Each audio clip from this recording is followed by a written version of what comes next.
Niet op reageren, Lena.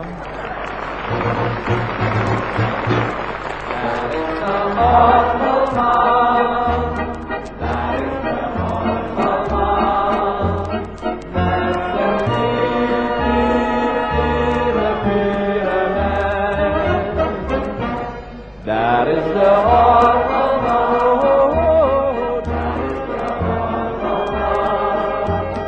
Met zijn aria's en deuntjes iedereen kent. Iedereen, Ja, wat nou iedereen? iedereen.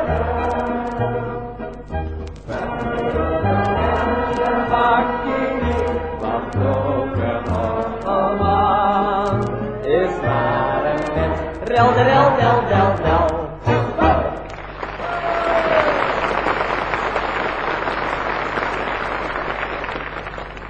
Als zoon en klaarzoon van een orgeldraaier en als lader van het Nederlands Parelgenootschap het NPG kan ik vandaag melding maken van een heugelijke tijding. Dora is de 40 gepasseerd. Ja, het heeft wel even geduurd hoor. Ze kon de 40 maar steeds niet passeren. Maar jongslijden is de gave en vroeg ze heel beleefd 40. Mag ik even passeren, hè? Nou, en het mocht hoor, van de 40. Het zou me niks verbazen als er nou nog mensen binnen die uitroepen. Meen je dat, Willem? Is die Dora al 40? Want inderdaad, parelgenoten, ze ziet eruit. Ze ziet er niet uit. Ze ziet er zo jong uit voor de leeftijd met haar mooie natuurlijke appelwangetjes. En haar kleine glinsterende oogjes die altijd schijnen te zeggen. Wat jullie hebben weten we niet, maar wij hebben lol. De moeilijkheid met Dora de verjaardag is altijd weer dat die valt op de rutste tijd van het jaar. 3 dagen na Sinterklaas. Met andere woorden, precies in de tijd dat we bij ons thuis zeggen, jongens, de tafel wiebelt weer. En dan zal u zeggen, hey Willem, waarom zeggen jullie thuis, de tafel wiebelt weer? Dat is een heel verhaal, maar ik zal het vertellen. Is er jaren geleden, in het begin van ons trouwen, hebben Dora en ik een tweedehands tafel op de kop getikt voor een tientje op de veiling van de Lombard. En de eerste, de beste dag, we hadden nog geen uur in huis. We zitten net aan de koffie met een stukje gemberkoek. Ik stoot met mijn knie tegen een van de poten. Ik kijk. Mijn hele koppie in 1 keer hartstikke leeg over het schone tafelkleed. Ik zeg, verrek. Die tafel die wiebelt. Nou vond ik het even zo goed zonde om dat ding weer terug te brengen. Want het was een pronkstuk parelgenoten. Door en door Arabische mahonie. Met van die mooie bruine krullen. En met een zwaar massief blad. Dat helemaal was krom getrokken. Zodat je goed kon zien hoe oud die wel was. De veilingmeester heeft zelf nog gezegd, orgelman, zei de veilingmeester, wijs het naar die oude tafel. Je komt net op het goede moment, want volgende week is die antiek. Ik zeg dus tegen Dora, Dora, zeg ik, die tafel die gaat hier de deur niet meer uit, maar ik leg er wat onder tegen het wiebelen. En wat doe ik? Wat doe ik? Vrienden van de Vara, ik ga lang uit op de grond leggen. Ik neem de kortste poot van de 4 en daar leg ik een kwartje onder. Toen stond hij nog te wiebelen. Maar ik had nog een dubbeltje. En voor 35 cent stond hij zo vast als een muur. Dat wil zeggen 3 weken lang. Toen was de poot weer gekropen van de vocht. En dan ging ik weer een kwartje. En aan het eind van het jaar lag er een stapeltje onder van 6,25. Met 2 zilveren guldens en een gaspenning. En toen kwam de geschenkenweek voor Sinterklaas.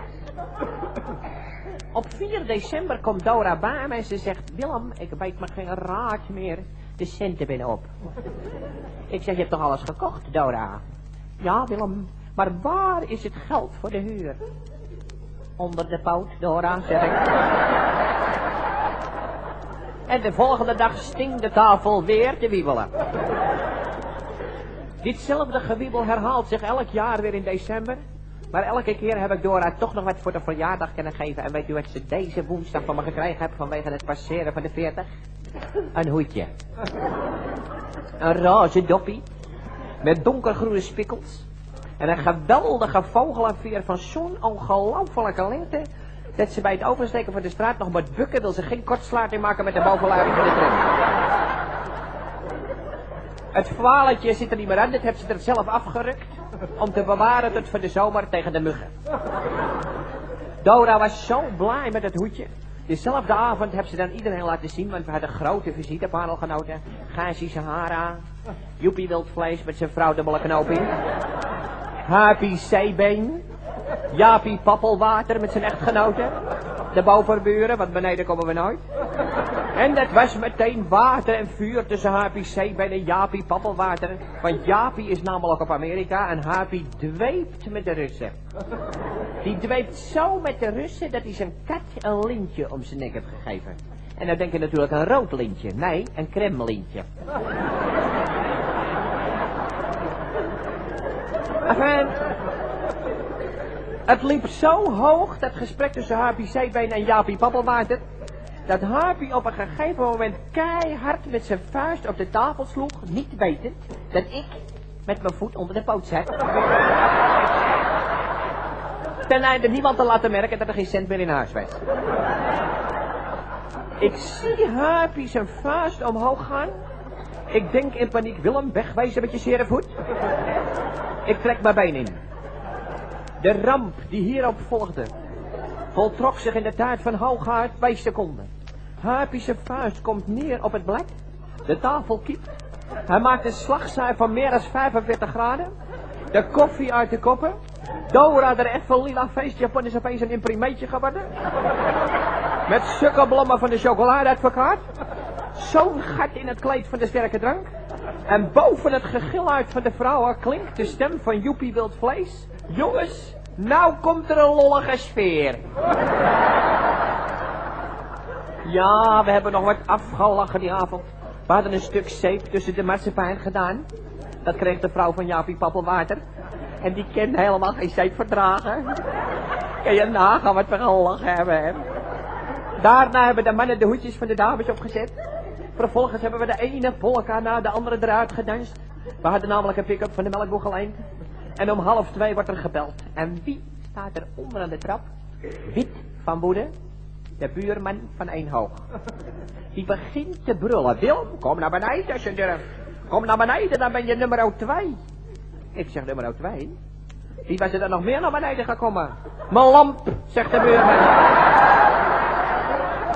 Oh, parelgenoot, dit was een oergezellige avond.